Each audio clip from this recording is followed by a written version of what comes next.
Pour le prochain et Previously on PhD quelques Channel. réflexions sur le travail en dehors de l'université. Parce que oui, le monde extérieur existe et il est vaste. J'ai peur. Mais c'est pas viable. Si. Ah si, c'est viable, enfin professionnellement quoi. La question de la viabilité sur Terre dépasse le cadre de cette série et de toute façon, au vu des dernières données, je préfère ne pas m'avancer. Toujours le mot pour rire. Bon, parlons un peu de l'après. Mais après quoi? Après l'université. Il n'y a pas d'après. Bah si, pour la grande majorité des docteurs, il y a un après, tout simplement parce qu'il y a beaucoup plus de titulaires de doctorat que de postes académiques. Beaucoup d'appelés, peu d'élus. Il n'y a pas assez de place sur le mont Olympe. Appelle-moi Athéna. Minerve te va mieux, je trouve. Plus simplement, le nombre de postes académiques n'a pas augmenté proportionnellement au nombre de thèses défendues, donc aujourd'hui, statistiquement, les docteurs sont plus amenés à se tourner vers le monde extérieur, sans que ça remette en cause leur qualité professionnelle. L'attribution de postes académiques dépend de nombreux facteurs, donc il est assez réducteur de penser que seuls les meilleurs d'entre nous poursuivent dans cette voie. C'est pas moi qui le dis, c'est le directeur du Forum mondial de la science. De la jalousie, ma chère. De la jalousie. Non, je ne crois pas, parce que je suis très heureuse en fait de travailler avec des personnes que je trouve excellentes et qui sont des académiques formidables. Cela dit, l'immense majorité des personnes excellentes sur cette terre ne fait ni thèse ni carrière académique, et pour l'immense majorité de ces personnes, ce n'est pas un choix par défaut. Autrement dit, le monde extérieur n'est pas la grande voie de garage de l'université. C'est à la fois évident et essentiel de le rappeler parce que peut-être que sans t'en rendre tout à fait compte, tu crois encore au mont Olympe. Ah, tu quittes? T'as pas été renouvelé? Comment ça, tu quittes volontairement?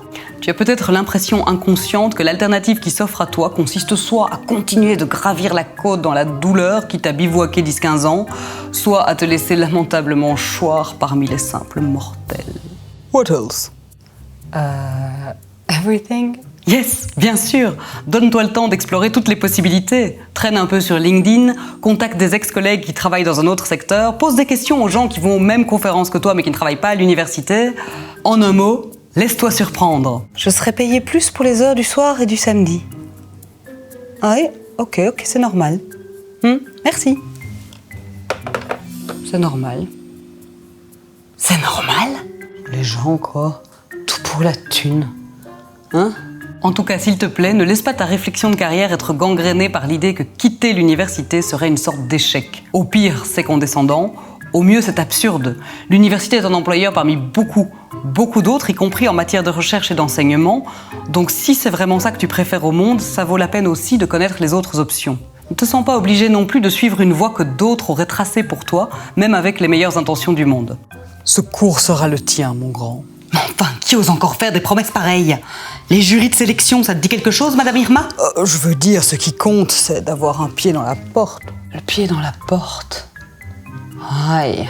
Bah oui, surtout si la porte ne s'ouvre pas vite. Ça vaut aussi la peine de connaître tes compétences et d'apprendre à en parler d'une façon valorisante. Moi, je suis créatif.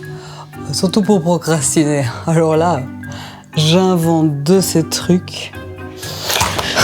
Moi, je suis super consciencieuse. J'aime aller au fond des choses, dans tous les petits détails que les autres ont tendance à oublier. Le diable se cache dans les détails, hein. Ah oui, j'ai entendu que les employeurs hors université avaient parfois plus besoin de réponses que de détails. Bien sûr, efficacité, rendement. Divero, tu penses quoi de mettre des bullet points dans mon mail à la rectrice? C'est plus sérieux si c'est du texte continu, non? Oui, bien sûr, je comprends, c'est urgent. Donc je mets ça en top priorité et je te rappelle dans 3 semaines, jour pour jour. Heureusement que je suis plus rapide que mes collègues.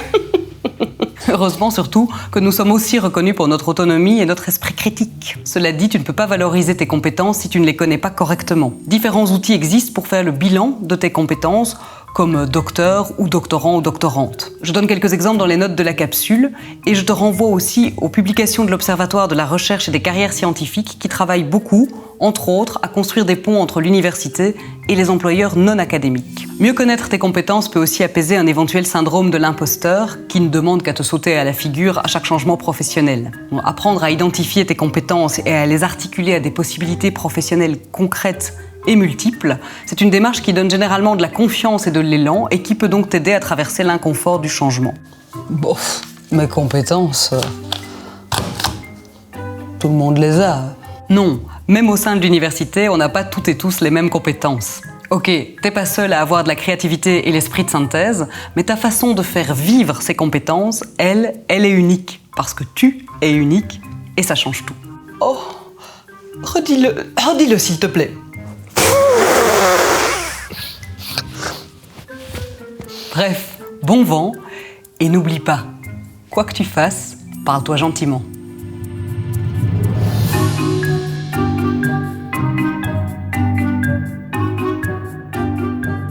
What else? What?